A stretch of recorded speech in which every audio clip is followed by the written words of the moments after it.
Okay చూడండి అందరూ చూడు సార్ ఇక్కడ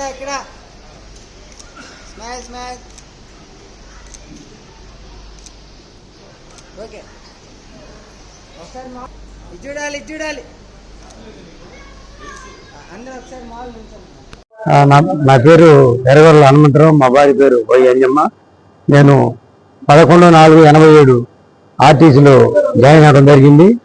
అది ఎన్టీ రామారావు గారి ప్రభుత్వంలో ప్రైవేట్ బస్సులు విలీనం చేసుకున్నప్పుడు వాటిల్లో నేను సర్వీసులో ప్రైవేట్ సర్వీసులు చేస్తున్నాను. వాళ్ళు నా పేరు ఇవ్వడం వల్ల 11/4/87 అద్దెకి డిపోలో జాయిన్ అవ్వడం జరిగింది. 88లో ఒంగోలు డిపో రావడం అయింది. అట్లాగనే 25 సంవత్సరాలు కండక్టర్గా చేశాను. 2015లో నాకు ఏడీసీగా ప్రమోషన్ వచ్చి పొదిలి డిపోకి వెళ్ళడం జరిగింది. పొదిలి డిపోలో సంవత్సరం ఏడీసీగా పనిచేసి మళ్ళీ ఒంగోలు డిపోకి రావడం జరిగింది.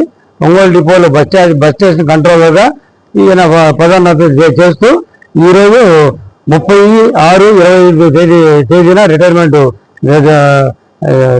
అవడం జరుగుతుంది. కానీ నేను 5 రోజుల ముందుగా మాకు చుట్టాలు వాళ్ళందరూ ఎక్కువ వస్తారు కాబట్టి 30వ తారీఖు ఎక్కువ రిటైర్మెంట్ ఉన్నాయి కాబట్టి 25వ తారీఖు ఒంగోలు కాపు కళ్యాణ మండపంలో రిటైర్మెంట్ ఫంక్షన్ పెట్టుకోవడం జరిగింది. నాకు అందరూ అన్ని యూనియన్ల వాళ్ళు అన్ని పార్టీల వాళ్ళు వచ్చి నన్ను దీవించి ఈ కార్యక్రమాన్ని జయప్రదం చేసినారు. ప్రతి ఒక్కరికి ఓట్ ఆఫ్ థ్యాంక్స్ చెప్పడం జరుగుతుంది అందరికీ.